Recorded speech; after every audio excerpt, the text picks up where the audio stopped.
Amigas, amigos, estamos de volta aqui no canal de Pablo Villarrubia Mauso e vamos falar sobre um livro que está dando o que falar, né? Ele está tendo muita repercussão porque foi supostamente escrito, né, pelo Luiz Elizondo.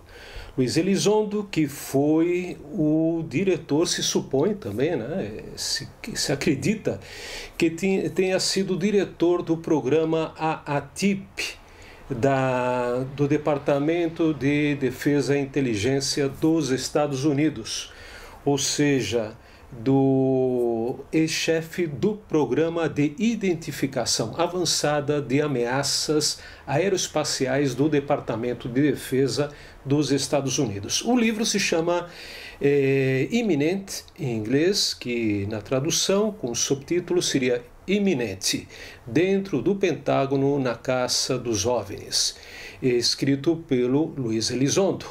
Então, esse livro estava sendo esperado, está sendo muito divulgado lá nos Estados Unidos e em outros países, e ele vai nos contar uma série, digamos, de histórias em relação, principalmente do ponto de vista biográfico, né, do Elizondo. Ele que foi esse ex-diretor da ATIP entre 2008 e 2012, e aqui nos interessa muito o capítulo dedicado ao que ele chama expediente, o caso Colares, tá? Na verdade seria a Operação Prato, que já falamos aqui várias vezes no canal e que também eu tratei, né, em vários meus livros. Aí no Brasil está este publicado pela biblioteca da prestigiosa revista UFO, que é Quando os UFOs Atacam, Casos de Agressões e Mortes no Brasil e no Mundo, onde eu falo, inclusive, das minhas visitas àquela região do Pará no ano de 1996, também no Maranhão até o ano 2000. Na Espanha é o Luces de la Muerte, onde eu falo também sobre os casos da ilha de Colares, no Pará, em 1977 e 78. E, finalmente, o primeiro deles que eu tratei desse assunto foi no Mistérios do Brasil, né? 20 mil quilômetros através de uma geografia oculta, onde conto as minhas vivências lá no estado do Pará, as entrevistas também com pessoas que foram vítimas, né, de um estranho fenômeno chamado chupa-chupa na época, e também vários pesquisadores da região, entre eles o Daniel Rebisso Giese. Tá? Mas aqui vamos falar então do livro aqui do Luiz Elizondo. O que acontece? O capítulo que ele chama Colares, que engloba de alguma maneira, né, o que é a Operação Prato, os incidentes das chamadas luzes vampiro, né, ou vampiros extraterrestres da Amazônia, como é o título do livro do Daniel Rebisso, né? Então é muito curioso porque ele começa esse capítulo 2, ele dá muita importância a esta questão, porque foi logo após dele ter aceito o seu cargo, né, dentro da ATIP. Possivelmente deve ter sido no ano 2008, embora ele não mencione aqui no livro, e ele fala assim o seguinte: logo depois que aceitei o papel, o cargo, né, o Jim e o Jay, que ele não menciona quem são, ele simplesmente, né, não coloca os sobrenomes deles, né, do Jim e Jay, que trabalham, né, para essa ATIP, me convidaram para jantar com um grupo grande da equipe que foi realizado na sala de reuniões privada de um hotel em Roslyn, na Virgínia, no estado da Virgínia. Então, eu não tinha como me preparar para a reunião, diz o Elizondo, e não tinha ideia do que esperar. A liderança do programa, da ATIP, e alguns do contratados de Nevada, do estado de Nevada, estavam se reunindo pela primeira vez. O contratado principal estava voando em seu jato particular, Gulfstream V, para participar daquela janta. Na verdade, este ilustre, né, participante não era nada mais e nada menos que o Robert Bigelow, o multimilionário de Las Vegas, né? E o criador da empresa Bigelow Aerospace Advanced Space Studies, que é o Baaz, conhecido como Baaz, né? E ele é uma pessoa que quase toda a vida dele ele gosta do fenômeno OVNI, ele pesquisa, põe dinheiro, né? Ele investe, né? E também nessa janta estava o Harold Puthoff, que é muito conhecido também, especialmente pelas pesquisas dele na área de parapsicologia e daqueles experimentos que fizeram os Estados Unidos nos anos 70, 80, em relação ao uso da mente para combater o inimigo, né? O uso de capacidades psicotrônicas, como logo mais adiante nós veremos. Então o Harold é outro personagem que estava nessa janta lá em Rosslyn, na Virgínia. Então vamos lá. Agora, o que nos interessa, né, principalmente os brasileiros, né, os que falamos português, é que o ilustre convidado dessa noite, desse jantar, era um brasileiro. Sim, meus amigos. E aqui ele menciona o Elizondo, o nome e o sobrenome, né, os sobrenomes desta pessoa. Um general, ele diz, general brasileiro, Paulo Roberto Iog de Miranda Uchoa. Por favor, não confundam com o pai dele, que muitos de vocês que gostam de ufologia, né, conhecem, que é o outro general Uchoa, né, que era o general Alfredo Moacir de Mendonça Uchoa. O pai dele, famoso por aquelas pesquisas na fazenda, na área de Alexânia, né, em Goiás. Ele que pesquisou também, ele que unia o espiritualismo à ufologia científica, e nesse caso era o filho dele. Possivelmente, volto a repetir, em 2008. Então o que aconteceu? Né? Aí o Uchoa, filho, né, o Paulo Roberto, aqui eles contam que ele trabalhava naquela época. Ele veio com a filha dele como tradutora e ele trabalhava na questão de drogas, né, no sistema de combate antidrogas, né, no Brasil. Tinha um cargo importante, né? Então, o que acontece? Como seu pai, diz aqui o Elizondo, o jovem Uchoa abraçou interesses que, além do seu trabalho militar e antidrogas, ele se tornou o homem chave para um arquivo enorme associado aos encontros mais perturbadores de UAPs OVNIs do Brasil. A pergunta que guardei para mim, escreve aqui o Elizondo, Uchoa estava envolvido neste caso por causa de sua linhagem familiar e predisposição para o tópico? Ou ele era o homem considerado por seus semelhantes como o mais qualificado para lidar com os maiores eventos de UAPs do Brasil? Interrogações. Então, essa questão da linhagem familiar, né, não é só, digamos que a pessoa herda, né, por interesse, questões relacionadas à ufologia. Isso vai um pouco mais além dessa questão, mas aqui não vamos entrar em detalhes sobre isso, né?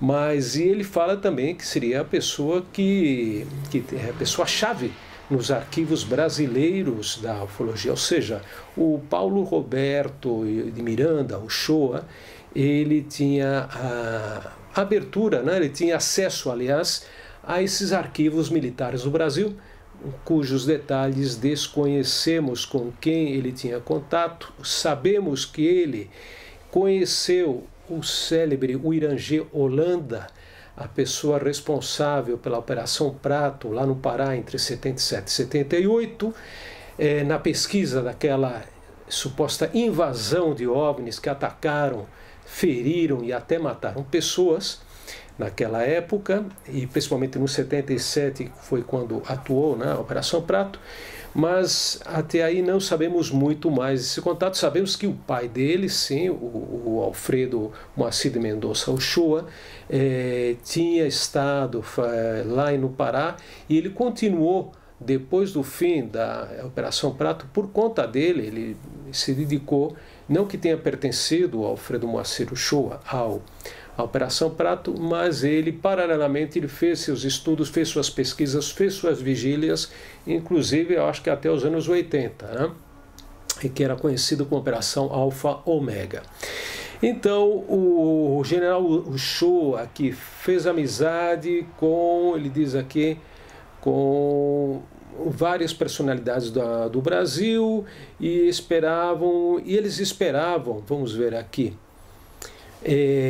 ainda vivo, o coronel brasileiro ainda vivo, geralmente, que investigou os casos mais fascinantes do Brasil ao longo de 30 anos. Eles esperavam reunir o máximo de dados possíveis para compartilhar conosco em um ato notável de cooperação internacional. A equipe de Bob Bigelow planejou compilar um banco de dados listando cada fato dos eventos do Brasil para que pudesse ser pesquisado instantaneamente e escaneado em busca de semelhanças. Quando concluído, esse projeto provaria ser extremamente útil. Encontrar padrões em dados é a chave para a análise. Então, vamos ver, ele fala aqui, né, o Elizondo, de uma cooperação internacional. Mas toda cooperação tem um intercâmbio. Não sabemos a troco de que o general Paulo Roberto Iog Miranda de Uchoa, ele fez esse acordo, né, talvez em nome do governo brasileiro, não sabemos se em nome da aeronáutica ou do exército brasileiro, possivelmente a aeronáutica, ele teria feito, né, supostamente, de acordo com o Elizondo, esse acordo de cooperação internacional, que era a primeira vez que eles faziam, esse pessoal da ATIP. E lembro que nessa época a ATIP era um projeto, era uma comissão secreta criada pelo Departamento de Inteligência e Defesa dos Estados Unidos, relacionado com o Pentágono. Então, isso aí não era uma questão pública, era uma questão fechada. Essa janta era, digamos, de alguma forma secreta ou dentro do âmbito da inteligência militar norte-americana. Então, aí nessa reunião, o Roberto Uchoa, ele faz comentários, ele comenta aspectos sobre a Operação Prato, né, sobre aqueles ataques, e ele fala aqui também o Elizondo, do Irangê, logicamente, e ele fala também da doutora Velaide Cecim Carvalho, que ele coloca como um homem, tá? Ele confunde, ele chama doutor Velaide Cecim Carvalho.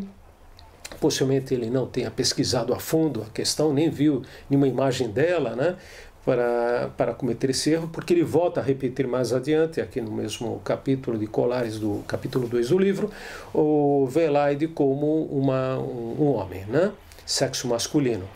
E então que ele diz que a Velaide estava tratando os moradores próximos, né, daquela região, e ela se escondeu, observou, como ela disse mais tarde, um objeto brilhante no céu, que era bonito demais para desviar o olhar.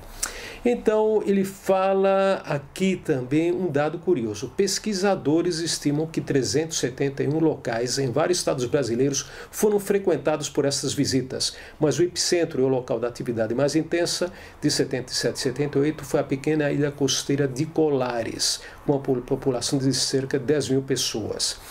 Então, aí ele faz alguma especulação, porque ele diz que possivelmente essas ações, né, não fossem provocadas por armas convencionais, digamos, ações de que as pessoas eram atingidas por raios, uma espécie de raio que queimava a pele, provocava erupções, bolhas, depois havia efeitos também físicos como dor de cabeça, cefaleia, etc, etc, etc. Tá? Então ele fala que na década de 70, uma das possibilidades, né, os Estados Unidos, tanto os Estados Unidos como a União Soviética, flertaram com o desenvolvimento de armas psicotrônicas. Eles queriam ver se era possível ficar longe do inimigo, né, mirar com algum tipo de raio neles e influenciar seu comportamento e percepção. Colares foi o resultado da tecnologia. Colares teria sido, né, o resultado da tecnologia psicotrônica soviética do final da década de 70? Será que os soviéticos queriam travar uma guerra à distância contra os Estados Unidos no Brasil? Teria sido tudo uma operação psicológica aterrorizante? Só lembro que a palavra psicotrônica foi empregada no começo, já nos anos 60, na antiga União Soviética, seus países satélites, né? E era, digamos, procurava ser uma ciência que buscava estudar, procurava estudar a interação entre a energia psíquica e a mental do ser humano e a atômica, né, de algumas partículas atômicas. Isso estaria muito relacionado com a parapsicologia e digamos, o aspecto prático que procuravam todos os militares, primeiro os russos e os soviéticos, depois americanos, era a projeção mental da energia, né, para convertê-la em uma espécie de arma de guerra também. Aí o Elizondo menciona outra pessoa bem conhecida de nós pesquisadores no Brasil, que é o Robert Pratt, o Bob Pratt, aquele jornalista norte-americano que mais tarde se especulou, ou inclusive se disse, né, que ele teria pertencido à CIA, embora trabalhasse aparentemente para o National Enquirer, lá dos Estados Unidos, um jornal, né, um tabloide dos Estados Unidos, que ele entrevistou sozinho 514 testemunhas. Eu não contei no livro dele quantos ele entrevistou, mas aqui diz que é muito, né? E também fala do Jacques Vallée, que também esteve naquela região, em Colares e tudo mais. E aqui fala que, seguido por ondas de pesquisadores, então, segundo uma estimativa, o corpo de evidências compilados por Colares inclui mais de 3.500 arquivos de casos. Não sei se são 3.500 arquivos, possivelmente sejam, digamos, relatórios, né? Eu não sei, talvez algum companheiro, algum dos estudiosos aí do Brasil, né, e possa me dizer se realmente podem existir esses 3.500 relatórios, né? O Heitor Costa, ali, que pesquisa muito também, talvez ele possa dizer-nos algo, né? E aí ele fala também aqui o Elizondo, no livro, né, que o Bob Pratt ele registrou mais de 300 animais encontrados mortos de causas desconhecidas durante esse período. Isso eu não sei, esse dado também desconhecia de tantos animais mortos, né? 34 cidadãos reclamaram de olhos irritados, cegueira temporária, etc. Ele vai dando aqui uma listagem, né, de casos de pessoas, de efeitos, né, que sofreram, essas pessoas atacadas pelos chupas, né? Então, cerca de 18 pessoas insistiram que foram abduzidas por raios que as sugaram na nave. Essa cifra de supostas abduções eu desconheço totalmente, não sei onde eles conseguiram esse dado, mas nos relatórios que, graças também, boa parte, à comissão criada por Ademar Gevaert, que conseguiu levar adiante a campanha UFOs, Liberdade e Informação já da revista UFO, a partir de abril de 2004, mas com os resultados efetivos já a partir de 2012, também através da Lei de Acesso à Informação, não aparecem esses casos de abduções, né? e outras menções que ele faz aqui, ele dá certos detalhes. Pratt também verificou que algumas dessas pessoas foram encontradas muito longe do local do encontro original, sem nenhuma lembrança de viajar para lá. Também desconheço essa história, tá? Por favor, aí Edson Boaventura, Heitor Costa, Paulo Araqui e outros companheiros que estão pesquisando ativamente aí no Brasil essa região do Pará, essas histórias daquela época, talvez possam me dizer se isso é verdade ou não. Eu não encontrei esse dado, aparentemente. 14 pessoas permaneceram em estado catatônico por curtos períodos após o encontro e 36 pessoas alegaram de doenças crônicas e as atormentaram anos depois, isso é verdade. E desse grupo, 10 pessoas morreram. Isso me impressionou. Essas pessoas estavam mortas, aparentemente, de um AP, diz o Elizondo. Essa cifra desconheço, parece que a Adelaide Cecim Carvalho, ela mesma me comentou numa entrevista que eu fiz em 1996 aqui para o Mistérios do Brasil, que aparentemente ela teve contato ou chegou a ver duas pessoas que acabaram morrendo depois do ataque. Talvez uma delas de forma indireta por um ataque cardíaco, né, que seria um homem e outra uma mulher. Mas desconheço esse dado. Não sei se eles misturaram aqui com aquelas 6 mortes que eu também pesquisei, algumas delas da Ilha dos Caranguejos, foi uma pessoa, e depois naquela região de Panarama, que também estive lá para pesquisar, falar com as viúvas e vítimas, eles falavam de uns 6 mortos. Então talvez 6 mortos Panarama, 1 da Ilha dos Caranguejos e 2, 6, 7, 8, poderia ser por aí, 8 mais 10, não tenho constância, tá? O Shoah, atenção, nesse jantar lá em Virgínia, né, nesse hotel, o Shoah, o Paulo Roberto Shoah, distribuiu algumas fotos antigas das evidências compiladas pela equipe de Holanda. Fiquei comovido com as imagens das vítimas exibindo seus ferimentos e olhares de horror resignado em seu rosto. Então é curioso porque nessa época ainda esse material permanecia, digamos, top secret no Brasil, embora já tinha vazado muito material próprio, alguns dos próprios militares já tinham fornecido algum material para o Daniel Rebisso, Daniel repassou também para o Gevaer e tinha sido publicado uma parte desses relatórios. Mas é curioso porque o Paulo Shoah tinha acesso a essa informação, né? Então vamos avançando ainda no livro do Elizondo, capítulo Colares. Ele faz uma comparação também desses ataques com uma experiência que teve ele lá no Kuwait em 2003, pouco antes da invasão, do ataque dos Estados Unidos ao Iraque, de que um tanque de guerra, ou 2 tanques de guerra foram perfurados de uma forma perfeita, com um buraco perfeitinho, bem redondo, e esses tanques eram praticamente imbatíveis, né? E eram muito reforçados, muito fortes, e a única pista que eles tiveram sobre esse ataque aos tanques era que um pastor de cabras, um beduíno que cuidava do seu rebanho à noite, ele teria visto um clarão verde brilhante no céu noturno diretamente sobre os tanques, tá? Então aí ele faz essa especulação, Elizondo, em relação a um possível OVNI, talvez lá no Kuwait, né, e que esses tanques foram levados lá para os Estados Unidos para serem analisados. Então, aqui finalizando, ele ficou muito, digamos, impressionado com esse jantar, né, com Paulo Roberto, né, o Shoah. E aí ele diz o seguinte, que na década de 70, autoridades brasileiras encerraram a investigação de Holanda e circularam uma história de que nenhum fenômeno comum foi encontrado. Eles bloquearam os arquivos até a década de 90. E Holanda, aposentado há muito tempo, morreu aparentemente de suicídio após sua liberação.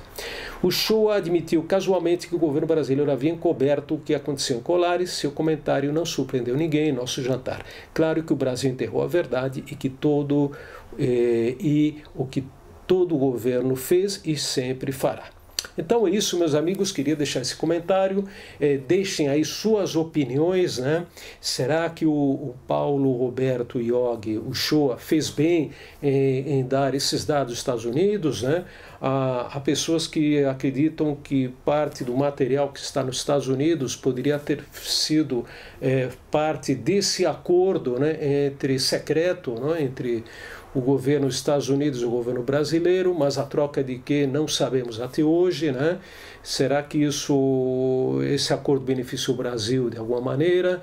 Porque nós, pesquisadores, não temos acesso ao resto do material que desapareceu, né, da Operação Prato, e que agora parece que está comprovado que está nos Estados Unidos, de acordo com o próprio Harold Puthoff, que ele pôde ver esses documentos, pôde ver até filmes que nós não temos no Brasil, mas que desapareceram do Brasil, feitos sobre aqueles filmes 8mm dos OVNIs da Operação Prato.